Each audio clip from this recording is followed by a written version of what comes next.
Selamat pagi saudara-saudara sekalian, dikasihi dalam Tuhan kita Yesus Kristus. Sungguh sukacita kita boleh bersama-sama kembali menghadiri ibadah pada pagi hari ini secara fisik di tempat ini. Dan juga selamat pagi bagi saudara-saudara sekalian yang mengikuti secara streaming dari rumah masing-masing. Kita akan segera memulai kebaktian kita pada pagi hari ini. Kita akan mulai dengan saat teduh.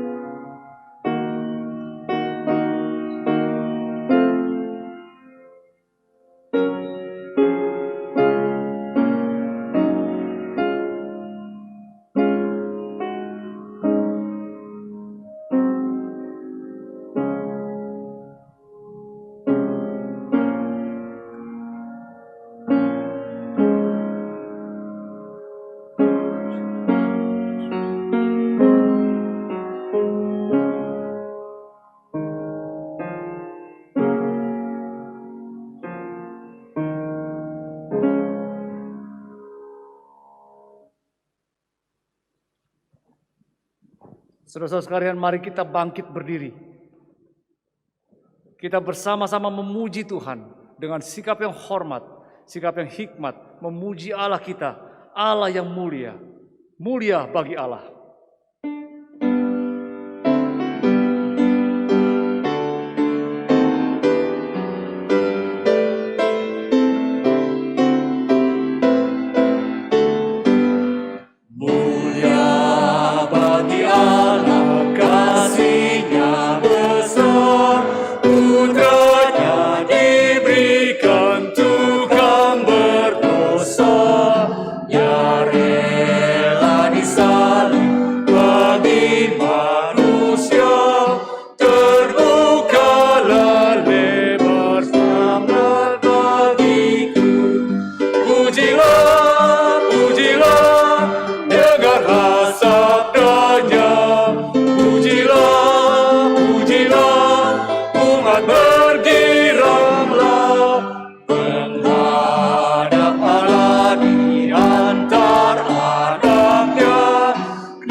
Saudara-saudara sekalian, kita akan memulai kebaktian kita pada pagi hari ini dengan suatu keyakinan yang teguh bahwa pertolongan kita adalah dalam nama Tuhan yang menjadikan langit dan bumi. Kasih karunia dan damai sejahtera dari Allah Bapa kita dan dari Tuhan Yesus Kristus menyertai kita sekalian. Amin.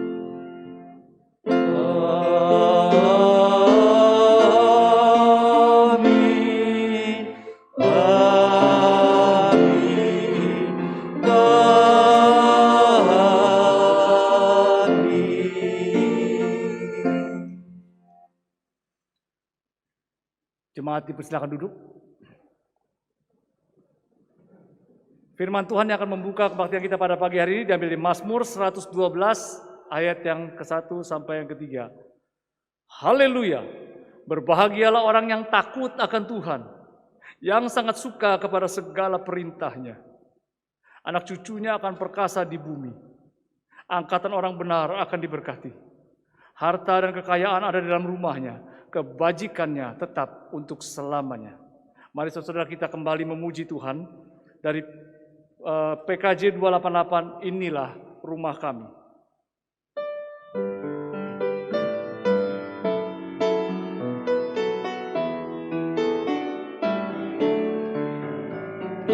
Inilah rumah kami, rumah yang damai dan senang. Siapa yang menjamin, tak lain Tuhan sajalah. Alangkah baik dan indah jikalau Tuhan beserta. Sejahtera semua, sekeluarga bahagia.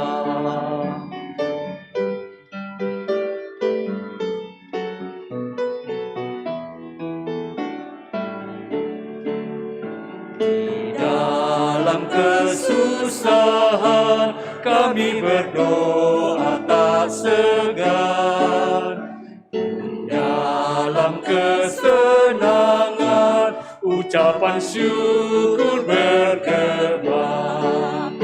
Alangkah baik dan indah jikalau Tuhan beserta. Sejahtera semua, sekeluarga bahagia. Mari kita siapkan hati kita masing-masing. Dan kita ambil waktu sejenak untuk boleh mengakui segala dosa-dosa kita di hadapan Tuhan.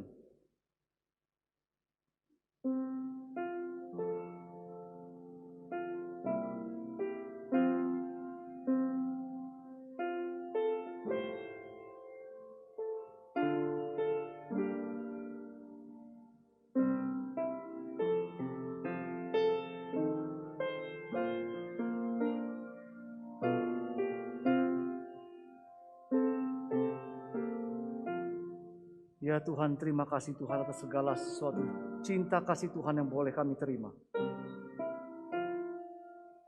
Sebab siapakah kami ya Tuhan, yang boleh menerima anugerah Tuhan yang begitu besar. Engkau mencipta kami, menopang segala ciptaannya, menebus kami yang jatuh di dalam dosa, memelihara kami hari demi hari dengan tiada putusnya Tuhan. Sungguh ucapan syukur kami naikkan kepada Engkau. Sucikanlah kami ya Tuhan. Persiapkanlah kami, yang dengan kerinduan kami datang untuk boleh menyembah Engkau. Dan juga menghadapi perjamuan kudus-Mu Tuhan. Sucikanlah kami, untuk kami boleh masuk dalam rangkaian ibadah ini. Dan perjamuan kudus-Mu dengan cara yang layak dan berkenan di hadapan Tuhan. Dengan demikian kami boleh mempersembahkan kekudusan kami di hadapan Engkau yang mulia. Rangkaian ibadah ini kami serahkan dalam tangan-Mu, Tuhan kami, Tuhan Yesus Kristus. Kami berdoa. Amin. Saudara-saudara, satu hal yang sebenarnya kita sebagai orang Kristen masih sulit mengerti adalah mengapa Allah Sang Pencipta mau memperhatikan dan menebus kita umat yang berdosa ini.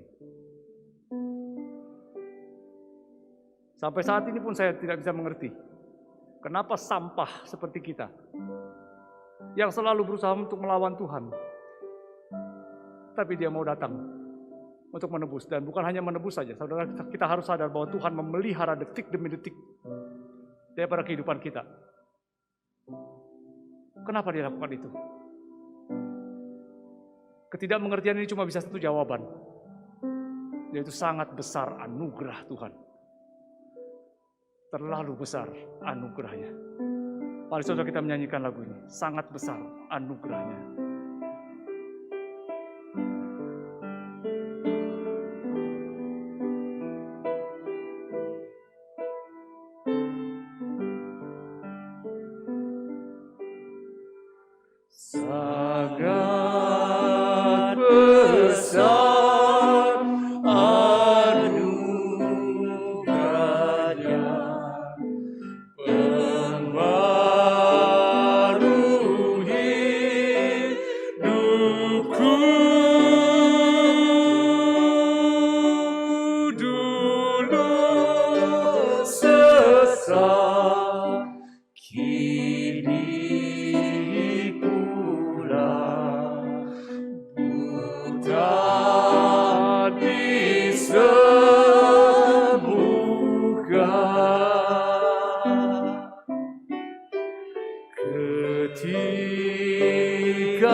Saudara, mari kita bangkit berdiri. Kita akan mendengarkan berita anugerah dari firman Tuhan yang berkata melalui Mazmur 127 ayat yang ketiga sampai yang kelima. Sesungguhnya anak-anak lelaki adalah milik pusaka daripada Tuhan, dan buah kandungan adalah suatu upah. Seperti anak-anak panah di tangan pahlawan, demikianlah anak-anak pada masa muda. Berbahagialah orang yang telah membuat penuh tabung panahnya dengan semuanya itu. Ia tidak akan mendapat malu apabila ia berbicara dengan musuh-musuh di pintu gerbang. Dengan tetap berdiri, kita akan kembali meresponi anugerah yang kita sudah terima daripada Tuhan.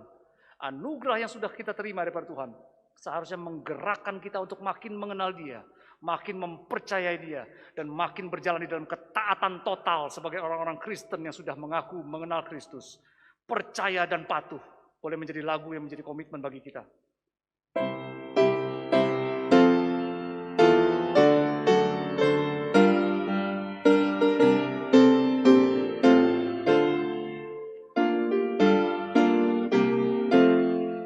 Bersama Tuhanku dalam terang firman-Nya yang menguji dari jalanku. Ku turut perintah-Nya yang tinggal dalamku, beserta umat-Nya yang patuh. Percayalah dan patuh padanya, pasti kau dikasihinya. Hanya percayalah.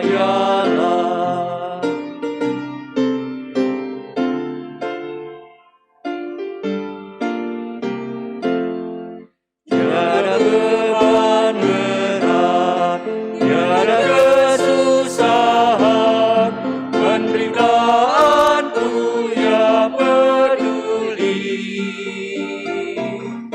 Hilanglah sedihku, lenyaplah hinaku, karena anugerah-Nya besarlah. Percayalah dan patuh padanya, pasti kau dikasihinya. Hanya percayalah.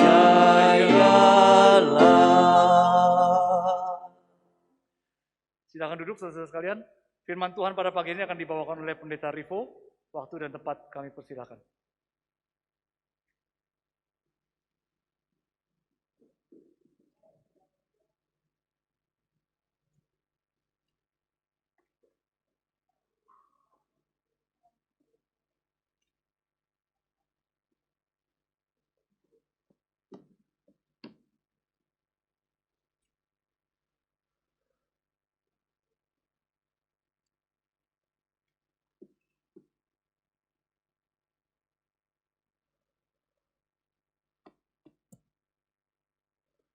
Selamat pagi Bapak Ibu Saudara-saudara sekalian yang dikasihi oleh Tuhan, Shalom.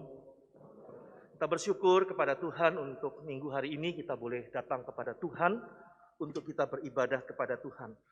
Mari Bapak Ibu Saudara-saudara sekalian, sebelum kita akan membaca dan merenungkan firman Tuhan, kita akan masuk di dalam doa.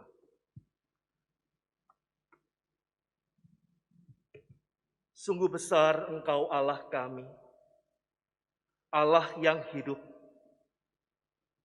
Allah yang menjadikan kami dan begitu mengasihi kami. Engkau telah berkorban di atas kayu salib bagi kami orang-orang yang berdosa. Ya Tuhan, pada saat ini kami datang kepada Tuhan. Kami rindu untuk boleh mendengarkan firman Tuhan. Tuhan yang berbicara kepada setiap kami pribadi lepas pribadi. Secara khusus di dalam memasuki minggu yang pertama di bulan Oktober ini, kami memperingati akan bulan keluarga.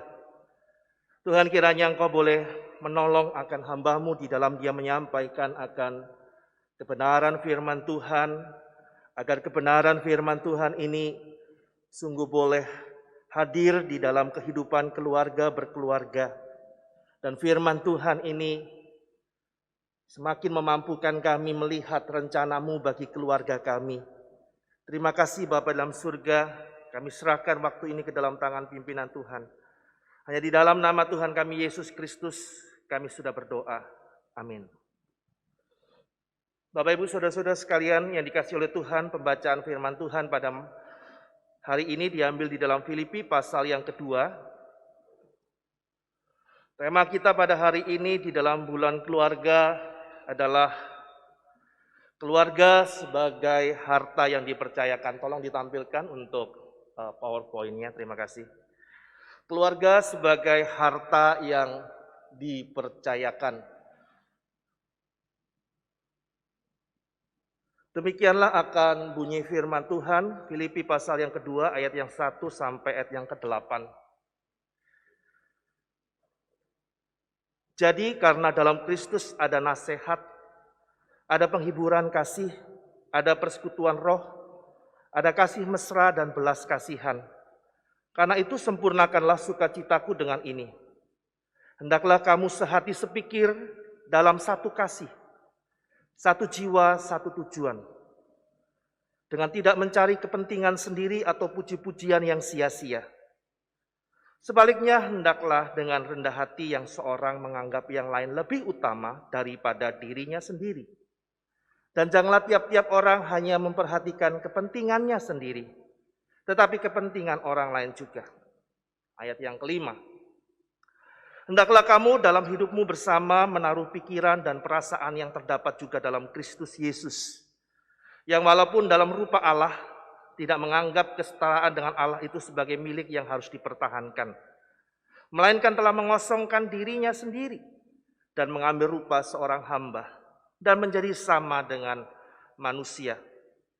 Dan dalam keadaan sebagai manusia, ia telah merendahkan dirinya dan taat sampai mati, bahkan sampai mati di kayu salib. Demikian jauh pembacaan firman Tuhan. Yang berbahagia adalah mereka yang membaca, mereka yang menyimpan dan yang melakukan firman Tuhan itu di dalam kehidupannya hari lepas hari. Haleluya.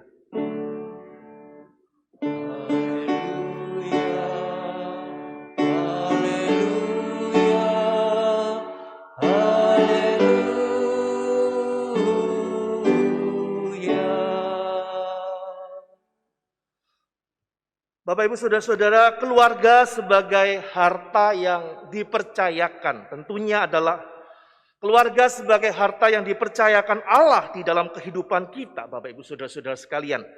Nah, Bapak Ibu Saudara-saudara, berbicara harta atau barang yang berharga, saudara-saudara sekalian, setiap kita pasti memiliki akan sebuah barang yang berharga. Sebuah barang yang bernilai.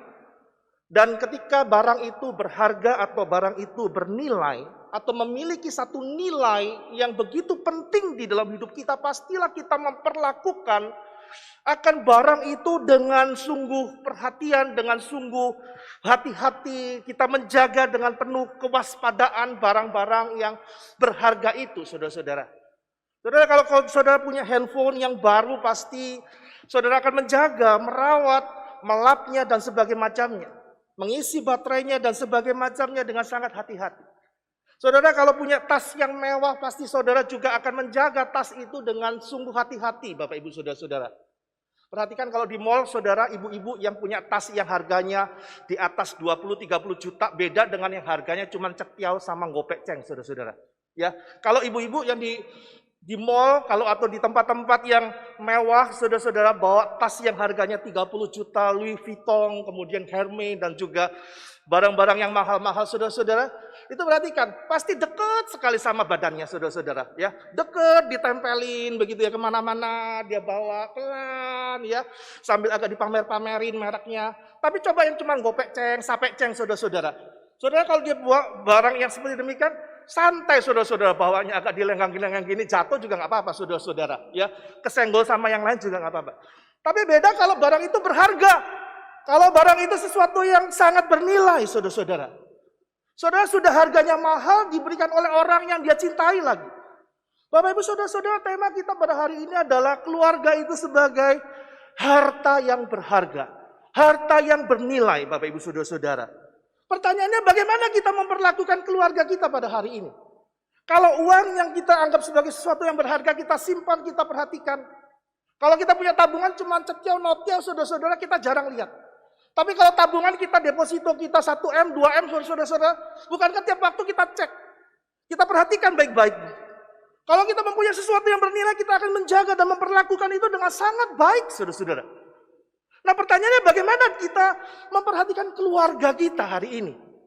Apakah kita memperlakukan keluarga kita itu sebagai satu harta yang bernilai, yang memiliki satu makna yang penting di dalam hidup saudara dan saya? Ataukah kita memperlakukannya tanpa lagi perhatian karena kita anggap itu sudah sebagai satu hal yang biasa? Kehadiran orang tua, kehadiran anak, kehadiran suami, kehadiran istri, kehadiran mertua, kehadiran menantu dan sebagainya macamnya tidak lagi kita anggap sebagai sesuatu hal yang berharga. Tidak lagi kita anggap sebagai sesuatu yang penting. Bapak Ibu Saudara-saudara sekalian, hari ini kita akan belajar bagaimana nasihat Rasul Paulus kepada jemaat di Filipi, Bapak Ibu Saudara-saudara. Ada 3 hal yang penting yang kita harus miliki sebagai keluarga. Kita memperlakukan keluarga yang kita katakan sebagai harta yang bernilai itu sendiri. Nah Bapak Ibu Saudara-saudara, yang pertama yang Paulus katakan di dalam bagian ini, hal yang pertama, saudara-saudara, kita memperlakukan keluarga sebagai satu harta yang bernilai, yang dipercayakan Allah kepada hidup kita. Tidak ada lain adalah kita mengasihi keluarga itu sendiri. Bapak Ibu saudara-saudara, di dalam ayat yang 1 sampai ayat yang kedua, Paulus mengatakan, jadi di dalam Kristus ada nasihat, ada penghiburan kasih, ada persekutuan roh, ada kasih mesra, ada belas kasihan. Lalu Paulus melanjutkan di dalam bagian yang selanjutnya. Karena itu sempurnakanlah sukacitaku dengan ini. Hendaklah kamu sehati sepikir dalam satu kasih. Bapak Ibu saudara-saudara sekalian, dalam bagian ini Paulus sedang berbicara kepada satu jemaat di Filipi, di mana konteks dari situasi jemaat itu mereka berada di dalam satu keadaan yang ada perpecahan di dalam jemaat itu. Ada konflik antara yang kaya dan yang miskin, yang berpendidikan dan yang tidak berpendidikan. Orang-orang yang besar dan orang-orang yang kecil terpecah menjadi 2. Dan Paulus menasihati mereka agar hidup mereka menjadi hidup yang mengalami kesatuan. Hendaklah kamu sehati sepikir dalam satu kasih, satu tujuan, tidak mencari kepentingan diri sendiri tetapi mencari kepentingan orang lain dan tidak mencari pujian yang sia-sia. Saudara-saudara sekalian, Paulus mengatakan dalam bagian ini, hendaklah setiap orang merendahkan hatinya. Sehingga mereka mengalami satu kesatuan, ada satu relasi kembali yang dibangun di dalam kehidupan jemaat di Filipi itu. Dan inilah juga yang dapat membantu kita, menolong kita sebagai keluarga. Untuk kita memiliki satu relasi yang utuh, membangun keluarga sebagai suatu harta yang Tuhan berikan. Nah Bapak Ibu saudara-saudara sekalian, menarik sekali Paulus di dalam bagian ayat yang pertama di sini dia mengatakan, di dalam Kristus ada kasih. Di dalam Kristus ada nasihat. Di dalam Kristus ada kasih mesra. Jadi hendaklah kamu sehati sepikir. Menarik Bapak Ibu saudara-saudara, sangat menarik sekali dalam bagian ini. Paulus berkata di dalam ayat 1 ini, dia tidak berkata seperti demikian. Hai orang-orang jemaat Filipi, kejarlah kasih itu. Kejarlah nasihat-nasihat yang membangun. Tidak. Paulus mengatakan di dalam Kristus itu ada nasihat, ada kasih mesra, ada kasih yang saling membantu, saling menolong, saling menopang, ada penghiburan, kasih di dalamnya. Paulus tidak mendorong orang-orang Filipi untuk mendapatkan itu, untuk memperoleh itu, enggak. Tetapi Paulus mengatakan kamu itu sudah memiliki akan hal itu. Menarik saudara-saudara. Jadi ketika kita menghadapi konflik di dalam keluarga, ketika terjadi ada satu konflik antara suami dan istri, mertua dan menantu, anak dan orang tua, dan sebagainya macamnya, di mana kita seringkali ada konflik tidak lagi mengomong satu sama yang lain, saling benci satu sama yang lain. Kita berkata, saya tidak bisa berbuat apa-apa. Saya nggak mungkin berbuat apa-apa. Karena keluarga ini masalahnya terlalu kacau sekali. Bapak Ibu saudara-saudara, Paulus mengatakan, Kamu itu sudah memiliki kasih di dalamnya. Karena Kristus itu hidup di dalam kamu. Kamu itu sudah memiliki kata-kata yang penuh dengan nasihat, yang penuh dengan kasih. Kamu itu memiliki akan belas kasihan. Jadi nggak usah kita cari-cari. Kita sudah memiliki itu. Nah Bapak Ibu Saudara-saudara, kita memiliki akan potensi-potensi untuk hidup memuliakan Tuhan melalui keluarga kita. Melalui apapun yang kita alami. Jadi dalam Kristus ada nasihat, ada penghiburan, ada persekutuan, ada kasih, ada belas kasihan. Kita sudah memiliki semua itu. Tapi pertanyaannya Bapak Ibu Saudara-saudara, seringkali kita berkata, tapi bagaimana mungkin? Kita seringkali tidak bisa cocok satu sama yang lain. Suami tidak cocok dengan istri, istri tidak cocok dengan suami, anak tidak cocok dengan orang tua dan sebagainya macamnya. Paulus mengatakan selanjutnya di dalam ayat ini, hendaklah kamu sehati sepikir. Nah, ini yang Paulus katakan di dalam bagian ini. Hendaklah kamu itu sehati dan sepikir. Atau dengan bahasa lain, Paulus mengatakan secara sederhana begini. Kamu sudah memiliki semua itu. Kasih mesra, nasihat dari Kristus. Kamu masih belum bisa melakukan itu. Maka hendaklah kamu sehati sepikir. Nah ini menjadi masalahnya Bapak Ibu Saudara-saudara. Ini yang menjadi problemnya. Seringkali saudara-saudara kita itu nggak punya pikiran yang sama satu sama yang lain.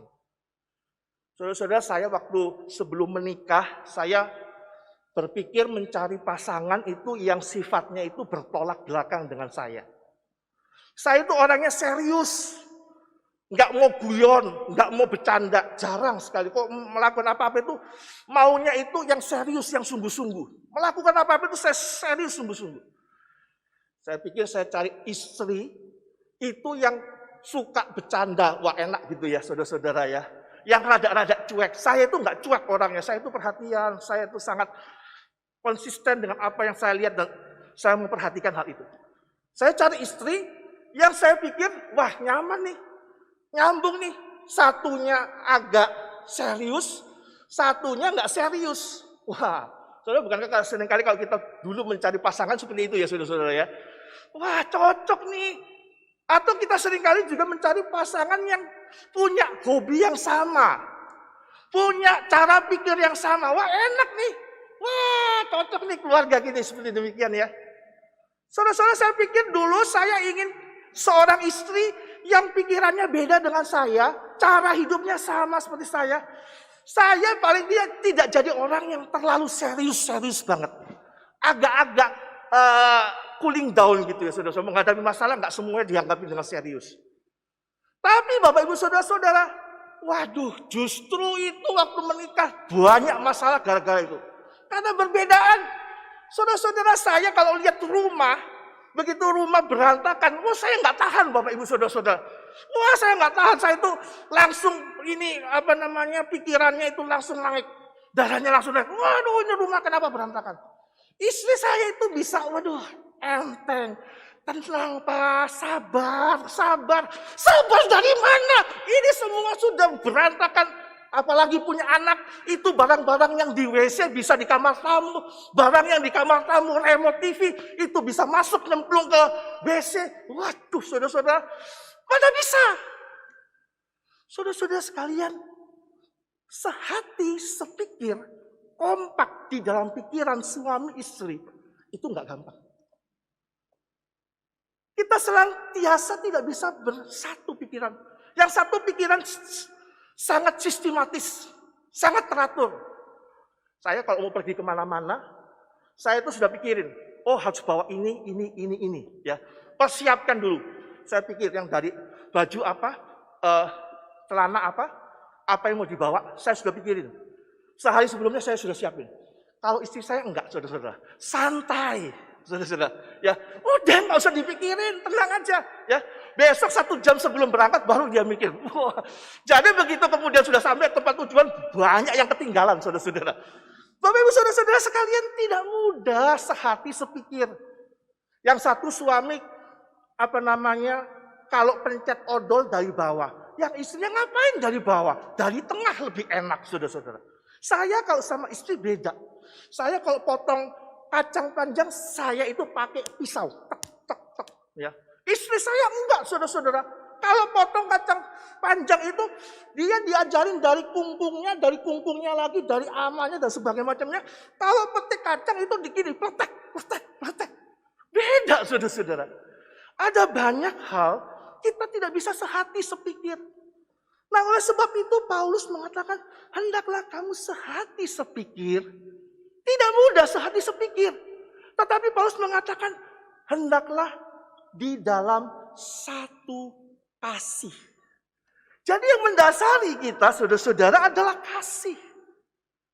Kasih itu yang mendasari perbedaan di dalam pola pikir antara laki-laki dan perempuan, antara anak dan juga orang tua. Kita tidak bisa bertemu, tidak bisa seringkali sehati, sepikir, nggak bisa. Tetapi kita bisa untuk hidup di dalam kasih. Karena Allah itu adalah kasih. Dan Allah menghendaki kita juga hidup di dalam kasih. Saudara-saudara, pertanyaannya bagaimana kasih itu bisa menjadi satu tujuan hidup kita, melandasi hidup kita. Seorang pakar pernikahan, Pendeta Paul Gunadi, dia mengatakan satu hal yang menarik, saudara-saudara. Dia mengatakan kasih itu secara praktisnya itu adalah kita melakukan apa yang disenangi oleh pasangan kita. Kasih itu adalah kita melakukan apa yang disenangi oleh anak-anak kita. Kasih itu kita melakukan apa yang disenangi oleh suami kita, istri kita. Istri saya itu paling seneng kalau saya pulang dari gereja, pulang dari pelayanan. Istri saya itu paling senang kalau saya itu WA dulu. Ma, kira-kira setengah jam saya sudah mau sampai rumah. Ya, dia nggak suka tiba-tiba langsung saya datang di depan pintu. Halo, papa sudah pulang. Nggak suka, saudara-saudara. Dia nggak suka seperti itu. Dia bilang, kamu tuh kalau pulang rumah itu ngomong-ngomong. Kenapa, saudara-saudara? Karena dia banyak urusan yang dia belum lakukan, berantakan semua. Ngomong-ngomong. Saudara-saudara, akhirnya saya lakukan itu. Saya coba lakukan. Istri saya itu suka untuk lomba foto. Ikut lomba, anaknya difoto, lalu diikutin lomba gitu ya. Saudara-saudara, saya berusaha. Saya bukanlah suami yang sempurna. Saya bukanlah keluarga yang sempurna. Tapi saya mencoba untuk apa yang dia sukai, setidaknya saya coba untuk lakukan. Itulah hidup dalam satu kasih. Kasih itu adalah bagaimana kita memikirkan apa yang disenangi oleh pasangan kita. Memikirkan apa yang disenangi oleh anak-anak kita. Bapak Ibu, bagaimana kita bisa menghidupkan kasih? Tidak ada cara yang lain. Lakukan apa yang mereka senangi. Lakukan apa yang mereka juga menyenangkan bagi mereka. Tentu saja di dalam batas-batas yang sungguh-sungguh dapat dipertanggungjawabkan. Tidak semua apa yang dia senangi kemudian kita lakukan. Tetapi lakukanlah hal-hal yang kecil, hal-hal yang sederhana, di mana itu memberikan satu bukti bahwa kita ini adalah orang-orang di dalam kasih Tuhan. Saudara-saudara, membangun akan keluarga sebagai harta yang dipercayakan. Ketika kita memiliki harta, saudara-saudara, bukankah kita memperlakukan harta itu sesuai dengan apa yang dia inginkan, sesuai dengan apa yang seharusnya. Demikian juga kita dengan keluarga, saudara-saudara. Ketika kita memikirkan apa yang disenangi oleh orang itu, apa yang disenangi oleh pasangan kita, maka sesungguhnya, saudara-saudara, inilah yang akan menjadi keluarga kita menjadi semakin utuh dan semakin kuat. Ketika kita mengasihi akan harta itu sendiri. Yang kedua, saudara-saudara sekalian yang dikasihi dalam Tuhan, Paulus mengatakan bukan hanya kita harus mengasihi akan keluarga itu. Hiduplah sehati sepikir dalam satu kasih. Tapi yang kedua, Paulus juga mengatakan di dalam ayat yang ketiga sampai ayat yang keempat. Paulus mengatakan dengan tidak mencari kepentingan sendiri atau puji-pujian yang sia-sia. Sebaliknya hendaklah dengan rendah hati seorang menganggap yang lain lebih utama daripada dirinya sendiri. Dan janganlah tiap-tiap orang hanya memperhatikan kepentingan diri sendiri, tetapi kepentingan orang lain. Nah, Bapak Ibu Saudara-saudara, Paulus mengatakan dalam bagian ini, bagian yang kedua adalah memperhatikan. Paulus memulai di dalam ayat yang ketiga yaitu hendaklah setiap orang itu memandang orang lain di dalam gereja Filipi, dan khususnya hari ini kita berbicara di dalam kehidupan keluarga, memandang orang lain itu yang utama, memandang orang lain itu yang penting, memandang orang lain itu sebagai orang yang baik. Nah, Bapak Ibu Saudara-saudara sekalian, bagaimana seseorang bisa memandang yang lain itu sebagai orang yang penting, sebagai yang utama, sebagai orang yang baik, saudara-saudara. Paulus mengatakan dalam bagian ini, hendaklah engkau merendahkan hati. Tetapi di dalam bagian ini, saudara-saudara, kalau kita bicara tentang merendahkan hati, ini satu hal yang masih sulit untuk kita pikirkan. Apa sih arti kerendahan hati? Tapi Paulus kemudian mengatakan dalam bagian ini, saudara-saudara, bagaimana seseorang itu harus merendahkan hati. Di dalam bahasa aslinya itu adalah merendahkan pikiran. Di dalam terjemahan King James Version itu adalah lowliness of mind. Pikiran yang direndahkan. Pikiran yang kemudian berpikir sebagaimana orang lain berpikir. Nah, inilah yang harusnya terjadi, Bapak Ibu Saudara-saudara. Kita memperhatikan orang lain. Kita memperhatikan orang lain sebagai orang yang lebih utama, lebih penting. Kendati pun hal ini, saudara-saudara, bukan hal yang mudah. Untuk menganggap orang lain itu penting, menganggap orang lain itu lebih baik, lebih utama dari kita, bukanlah hal yang mudah, saudara-saudara. Karena natur kita sebagai orang-orang berdosa, kita lebih senang untuk kita diutamakan. Kita lebih bahagia kalau kita itu dipandang sebagai yang lebih penting daripada orang lain. Nah, Paulus mengatakan hendaklah kita memiliki pikiran yang lowliness of mind itu. Pikiran yang direndahkan. Seringkali konflik terjadi di dalam kehidupan keluarga. Kenapa, saudara-saudara? Karena kita pikirannya lebih tinggi. Kita merasa lebih utama. Kita merasa lebih penting daripada yang lain. Keakuan itu begitu ditonjolkan. Inilah yang terjadi, saudara-saudara, di dalam kehidupan orang-orang percaya kita sebagai orang-orang Kristen. Nah, bagaimana kita bisa merendahkan pikiran ini? Paulus mengatakan, hendaklah engkau memperhatikan orang lain lebih daripada memperhatikan dirimu sendiri. Bapak Ibu Saudara-saudara, perhatikan Paulus dalam bagian ini. Pertama dia mengatakan, hendaklah engkau memandang orang lain itu lebih baik. Lalu bagaimana untuk memandang orang lain lebih baik? Paulus mengatakan, hendaklah engkau merendahkan pikiranmu. Nah, bagaimana bentuk merendahkan pikiran? Yaitu memperhatikan orang lain. Bagaimana memperhatikan orang lain? Paulus mengatakan, memperhatikan ini di dalam satu teks aslinya. Itu dalam konteks bicara, yaitu memperhatikan secara terus-menerus. Bapak Ibu Saudara, kalau kita memperhatikan hanya sekedar melihat, maka kita mungkin akan terdistraksi dengan hal-hal yang lain di sekitar kita. Tetapi kalau kita memperhatikan dengan sungguh-sungguh dan terus-menerus memperhatikan itu, maka akan beda. Kita akan melihat yang lain itu sampah. Yang lain itu tidak berarti.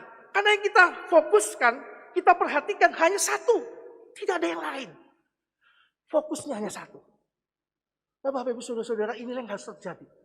Ketika setiap orang itu memperhatikan sesamanya lebih daripada dirinya. Memperhatikan anaknya lebih utama daripada dirinya. Memperhatikan suami lebih utama daripada istrinya.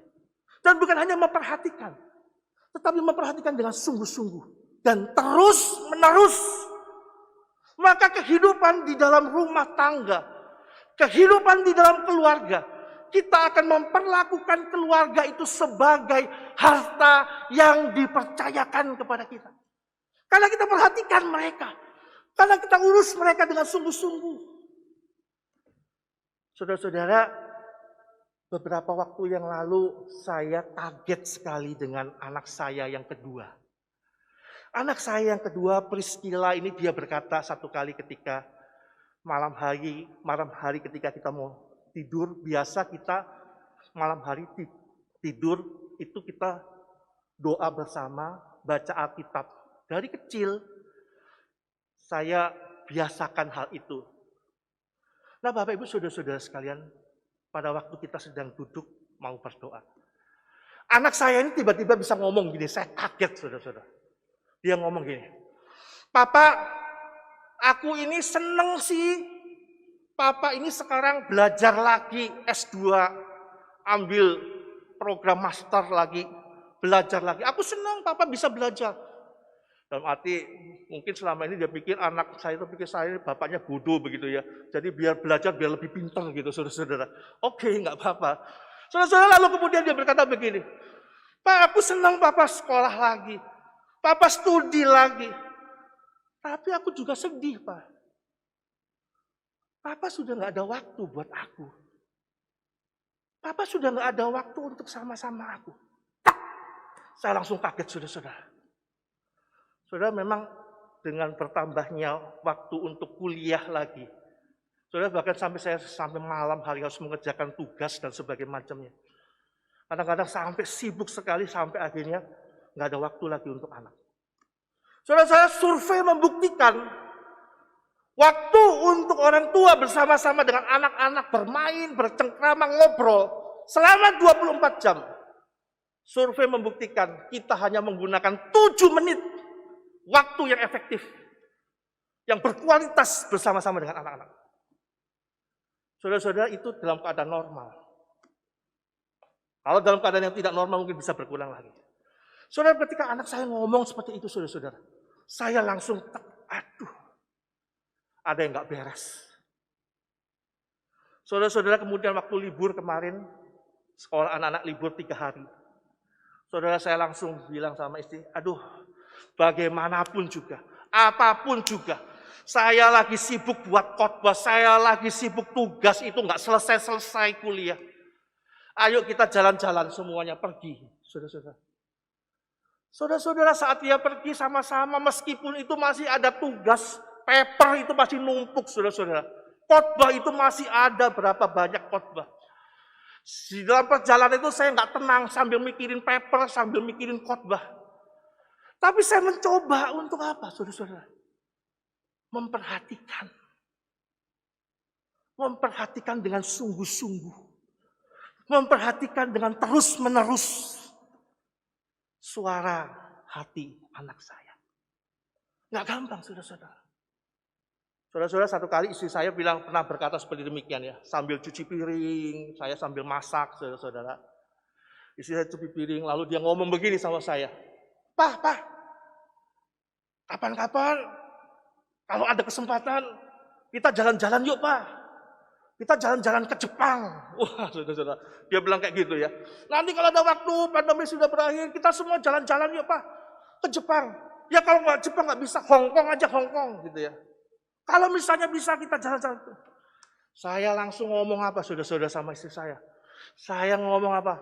Emangnya duit dari mana? Mau jalan-jalan, mau duit dari mana nyonya? Saya bercanda kayak gitu saudara-saudara. Langsung dia diem, gak ngomong sama sekali saudara-saudara sama saya. Saya pikir, aduh ini istri kok gini banget sih. Tapi saya dicelikkan ketika saya itu lagi konseling dengan seorang ibu-ibu. Ya, saya konseling dengan seorang jemaat, dia bilang gini, Pak, tahu nggak Pak? Suami saya itu Pak, waduh. Saya itu padahal ngomongnya seperti ini sama dia. Pak, semua orang itu sudah pergi ke Israel, Pak. Yuk kapan-kapan kalau anak-anak sudah gede-gede, kita ini jalan-jalan juga yuk, Pak. Masa suami saya itu ngomongnya, emangnya duit dari mana? Dari bulu ketek, dia bilang ngomong gitu. Saudara-saudara, bulu ketek dibawa-bawa, saudara-saudara. Nah, saudara-saudara, saya pikirkan, kok sama ya, saudara-saudara. Lalu orang yang saya konseling dia bilang gini, Mbok Yao, gitu ya. Orang Jawa ngomongnya Mbok Yao. Kalau bisa, kita ini kan cuma berandai-andai. Boleh iya, boleh enggak. Ya dijawab aja.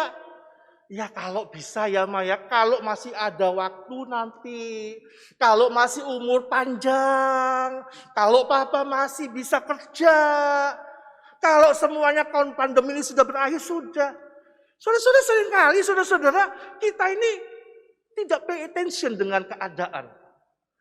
Paulus mengatakan hendaklah kita mengutamakan orang lain itu lebih Dan kita menempatkan pikiran kita memiliki lowliness of mind. Pikiran yang direndahkan. Pikiran yang terus-menerus berpikir untuk memperhatikan orang lain. Seringkali saudara-saudara, pasangan kita ini, saya masih bergumul dengan hal ini. Istri saya ngomongnya itu sudah agak teriak sedikit, sudah agak tensinya naik. Kita langsung marah juga, saudara-saudara. Ya. Padahal sebenarnya nggak apa-apa, saudara-saudara. Mungkin istri itu lagi dapat, mungkin istri itu lagi stres, mungkin istri itu lagi. Tapi apa yang terjadi? Kita tidak memperhatikan. Kita lebih memperhatikan diri kita sendiri. Yang lebih utama, yang lebih penting, yang harus diperhatikan. Kita bukan punya lowliness of mind, tetapi kita mempunyai higher of mind. Pikiran yang lebih tinggi daripada orang lain. Paulus mengingatkan kita, saudara. Selain kita memiliki kesatuan kasih, yang kedua memperhatikan dengan sungguh-sungguh. Dan yang terakhir, saudara-saudara, Paulus mengatakan, kita bisa memiliki kasih, kita bisa memiliki pikiran, tetapi Paulus mengunci akan semua apa yang kita lakukan di dalam ayat yang ke-5 sampai ayat yang ke-8. Kuncinya Paulus mengatakan, hendaklah kamu dalam hidupmu bersama menaruh pikiran dan perasaan yang terdapat juga dalam Kristus Yesus. Oke, kita memiliki akan pikiran yang rendah, lowliness of mind. Oke, kita memiliki perhatian kepada orang lain. Oke, kita memiliki akan kesatuan hati. Tetapi yang paling utama Paulus mengatakan di dalam ayat yang ke-5, hendaklah kita bersama menaruh pikiran dan perasaan Kristus. Pertanyaannya Bapak Ibu Saudara-saudara sekalian, pikiran dan perasaan Kristus itu seperti apa? Dikatakan di dalam ayat yang ke-6, yang walaupun dalam rupa Allah tidak menganggap kesetaraan dengan Allah itu sebagai milik yang harus dipertahankan. Bapak Ibu Saudara-saudara, menarik kalau Bapak Ibu memperhatikan akan bahasa aslinya. Bahasa aslinya itu saudara-saudara, kata bentuk atau kata rupa. Yesus yang adalah dalam rupa Allah, itu dalam bahasa aslinya itu ada dipakai kata morfe. Sedangkan saudara-saudara ketika dia mengambil bentuk sebagai manusia, itu dipakai satu kata skema. Saudara-saudara kita akan berpikir lebih dalam sedikit, saudara-saudara. Kata morfe itu saudara-saudara adalah bentuk yang pasti, yang tidak berubah. Sedangkan kata skema itu juga bentuk, tapi yang berubah-ubah. Saudara-saudara, Kristus itu adalah morfe Allah. Dia adalah Allah, dia tidak berubah. Apapun yang terjadi, dia adalah Allah. Dia adalah Allah yang sejati, dia adalah Allah yang mencipta. Dia adalah morfe itu sendiri. Tetapi dia menjadi manusia. Skema, dia mengalami perubahan. Dari dia lahir, dia menjadi bertumbuh. Semakin tinggi, semakin besar. Tapi yang menarik saudara-saudara dalam bagian ini, dia bukan hanya mengambil rupa, skema sebagai manusia, tetapi dia mengambil rupa hamba. Kata hamba di sini bukan skema, tetapi kata hamba di sini adalah kata morfe. Yang ingin mengatakan saudara-saudara, Yesus itu bukan hanya Allah yang sejati, Allah yang sungguh-sungguh Allah, dia adalah pencipta. Tetapi dia juga adalah hamba juga. Dia adalah Allah, tetapi dia mengosongkan dirinya menjadi manusia dan mengambil rupa morfe kesejatian sebagai hamba, sebagai budak. Perhatikan saudara-saudara, dari statusnya sebagai Allah, dia menurunkan dirinya menjadi manusia. Bahkan bukan hanya sebagai manusia, tetapi dia mengambil keadaan yang paling rendah, yaitu hamba. Dan hamba itu merupakan morfe Allah. Morfe yang diambil oleh Kristus. Saudara-saudara, di dalam bagian ini bukan berarti Paulus ini mengatakan ketika Yesus itu mengambil rupa seorang manusia, dia menjadi morfe hamba, lalu dia kehilangan akan kealahannya. Tidak, saudara-saudara. Dia tetap adalah Allah yang 100%. Dia adalah pencipta. Dia adalah Allah yang sejati. Tetapi saudara-saudara, Paulus ingin mengatakan di dalam bagian ini, Yesus itu Allah. Dia adalah pemilik, dia adalah pencipta, dia adalah yang berdaulat penuh dalam hidup kita. Tetapi Yesus yang begitu tinggi, yang begitu mulia, dia tidak mempertahankan morfe Allah itu.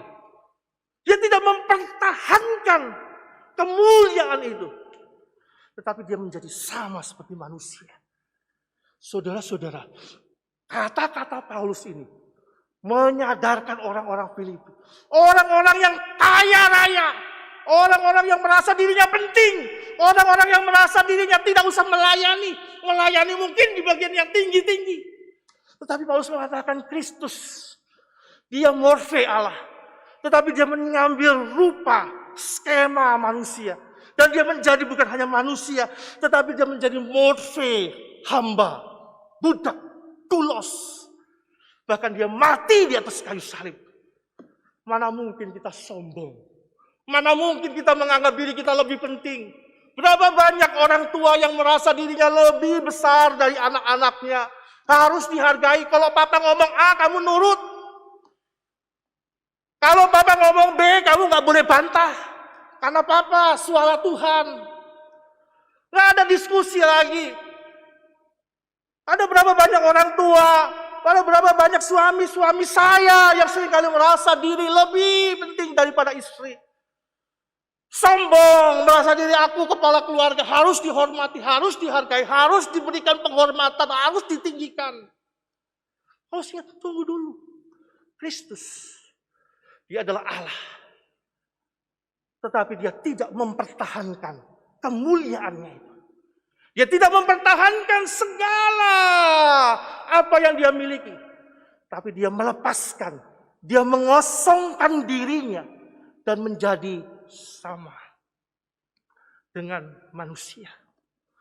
Bapak Ibu Saudara-saudara sekalian, ketika kita melihat akan kebenaran ini, maka seharusnya kita menjadikan kebenaran ini hidup di dalam keluarga kita. Kita menganggap keluarga kita itu sebagai harta. Dengan cara apa? Dengan cara kita tidak mempertahankan egoisme kita. Kita tidak mempertahankan akan apa yang seharusnya kita miliki. Tapi melepaskan, mengosongkan apa yang seharusnya kita miliki bagi orang lain. Saudara-saudara, tidak mudah. Tetapi kalau kita sungguh-sungguh menganggap diri keluarga kita itu penting, suami kita itu penting, anak-anak kita penting, keluarga kita penting, masa depan keluarga kita penting, maka tidak ada jalan lain, saudara-saudara. Hargailah keluarga. Anggaplah keluarga sebagai sesuatu yang penting. 3 hal yang kita renungkan hari ini, saudara-saudara. Marilah kita menjadi keluarga yang memperlakukan keluarga kita dengan sehati sepikir. Mendasarinya di dalam kasih. Saling memperhatikan dengan sungguh-sungguh lebih serius lagi dan terus-menerus memperhatikan kehidupan keluarga kita. Lebih utama daripada diri sendiri. Dan menjadikan Kristus itu sebagai teladan yang hidup di dalam keluarga. Kiranya Tuhan menolong, mampukan kita melakukan firman Tuhan. Mari kita masuk di dalam saat hening.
Mari saudara-saudara kita bangkit berdiri.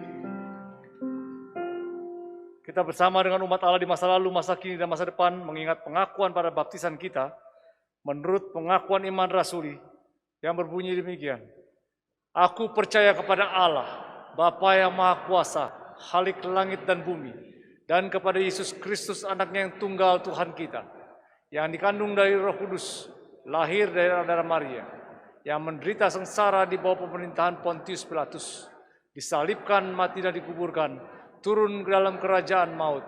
Pada hari yang ketiga, bangkit pula dari antara orang mati, naik ke surga, duduk di sebelah kanan Allah, Bapa yang Maha Kuasa, dan dari sana Ia akan datang untuk menghakimi orang yang hidup dan yang mati. Aku percaya kepada Roh Kudus, gereja yang kudus dan am, persekutuan orang kudus, pengampunan dosa, kebangkitan orang mati, dan hidup yang kekal.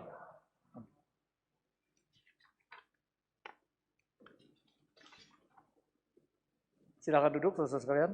Kita akan berdoa syafaat yang akan dipimpin oleh Musa.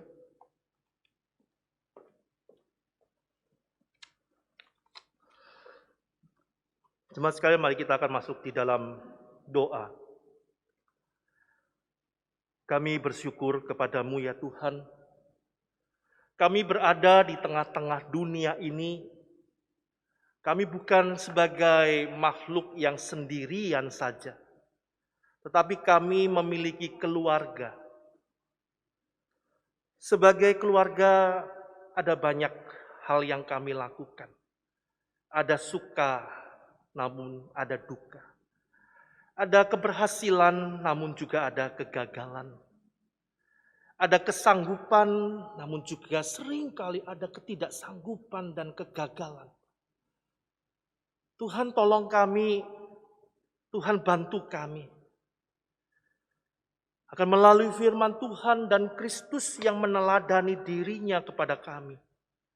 Kristus yang merendahkan dirinya begitu rupa, bahkan sampai mati di atas kayu salib. Menjadi yang terhina, menjadi yang terkutuk bagi kami orang-orang berdosa. Bagi kami orang-orang yang sombong, yang merasa dirinya mampu melakukan segala sesuatu. Di Kristus, Dia merendahkan diri. Tuhan, biarlah perendahan diri, pengosongan diri Kristus.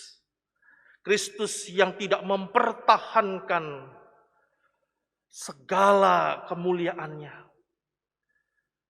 Menjadi sama seperti manusia. Biarlah ini menjadi satu dorongan bagi kami orang-orang yang percaya kepada Tuhan. Agar kami senantiasa meletakkan hidup kami kepada Kristus. Memandang kepada Kristus. Dan terus menerus berjalan di dalam Kristus. Kami berdoa menyerahkan untuk keluarga-keluarga yang saat ini bergumul dengan segala sakit penyakit mereka. Mereka yang bergumul dengan masalah keharmonisan dalam keluarga. Mereka yang bergumul dengan situasi keluarga mereka. Tuhan, kiranya Tuhan menolong dan memampukan mereka. Menyertai dan memimpin keluarga-keluarga kami. Kami juga berdoa menyerahkan untuk bangsa dan negara kami. Kiranya Tuhan menyertai bangsa dan negara kami.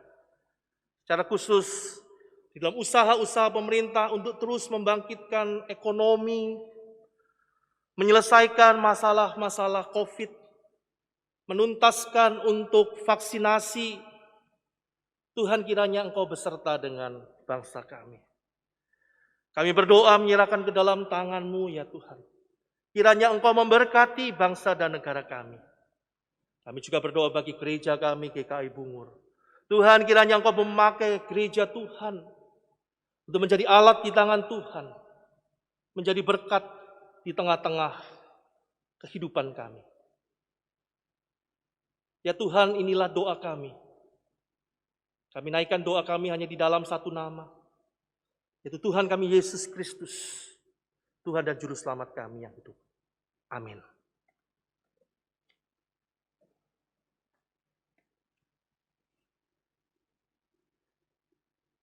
Sekarang tiba saatnya kita untuk boleh memberikan persembahan kita kepada Tuhan.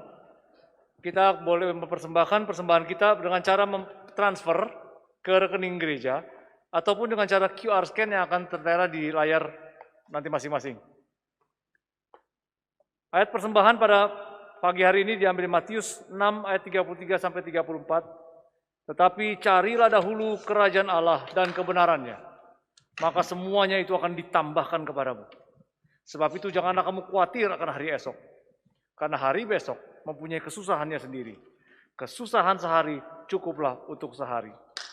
Mari saudara, kita juga akan menyanyikan lagu KPPK nomor 23, Aku Percaya Padanya.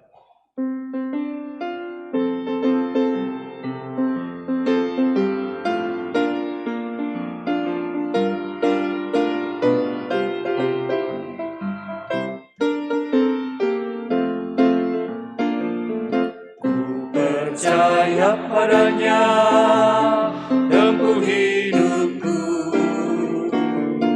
Ku percaya padanya dan memuji Dia. Badai atau cuaca gelap, beratlah langkahku. Asal percaya Tuhan, Dia pasti tolong. Biar sobatku, sobat yang setia, ku bersandar Dia selama-lamanya. Badai atau cuaca gelap, beratlah langkahku. Asal percaya Tuhan, Dia pasti tolong.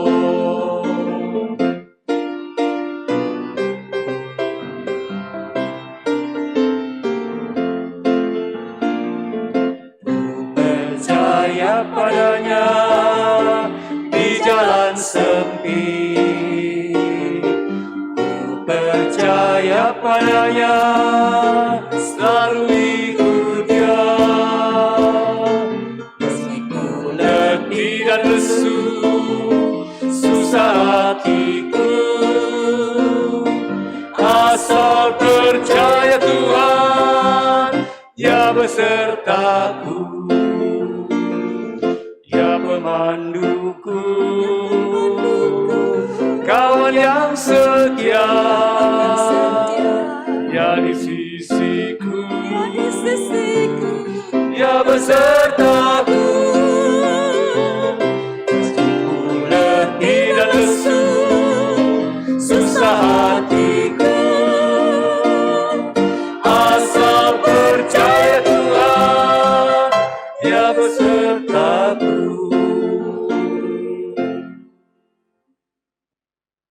Saudara, mari kita bangkit berdiri. Kita akan menaikkan doa persembahan ini. Sekali lagi ya Tuhan, segala pujian, hormat, dan syukur kami naikkan kepada Engkau. Didasarkan kepada syukur kami atas penebusan yang Kau berikan kepada masing-masing kami yang percaya kepada Engkau. Demikian kami mengucap syukur juga atas pemeliharaan Tuhan, termasuk Tuhan kami masih boleh mendengarkan firman-Mu, dan juga kami masih boleh mempersembahkan korban syukur kami kepada Engkau. Dan biarlah Tuhan ucapan syukur kami boleh senantiasa meluap di dalam hati kami, yang menggerakkan hati kami, semakin hari semakin mau mencintai Engkau, semakin hari semakin mau mengenal Engkau, dan berjalan di dalam ketaatan, kepatuhan yang total kepada Engkau, dan mempersembahkan kekudusan hanya kepada Engkau, Allah kami yang kudus. Terimalah persembahan kami ini ya Tuhan. Di dalam nama Tuhan kami, Tuhan Yesus Kristus, kami berdoa dan mengucap syukur. Amin. Silakan duduk. Saudara, mari kita bangkit berdiri. Kita akan segera mengembalikan segala pujian, hormat, dan syukur kita kepada Tuhan, pada Allah Tritunggal, doksologi. Lalu pengutusan dan berkat akan dilakukan oleh Pendeta Revo.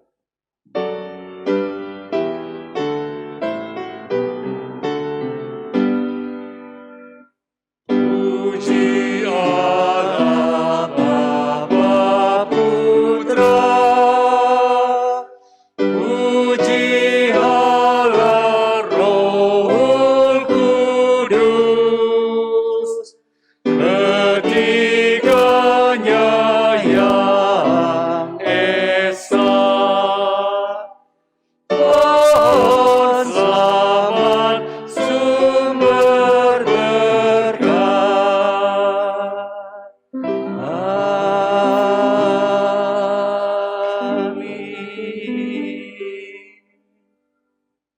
Jemaat yang dikasihi dan mengasihi akan Tuhan, arahkanlah hatimu kepada Tuhan, pulanglah di dalam damai sejahtera dan terimalah berkat Tuhan.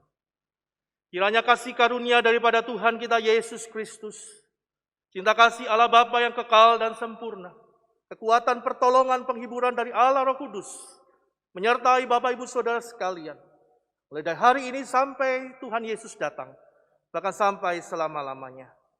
Amin. Haleluya, haleluya, haleluya, haleluya, haleluya, amin, amin, amin.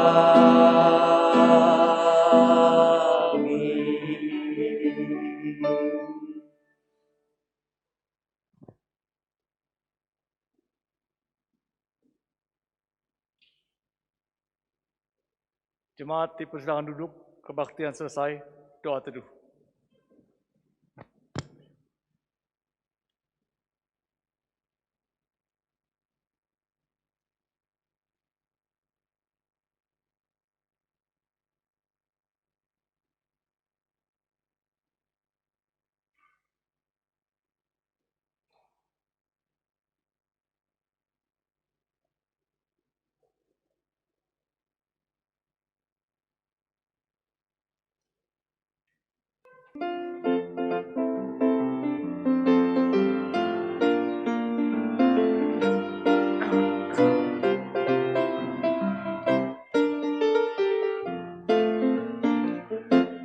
Percaya padanya tempuh hidupku.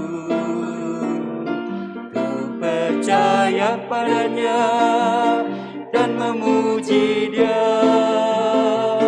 Badai atau cuaca gelap, beratlah langkahku.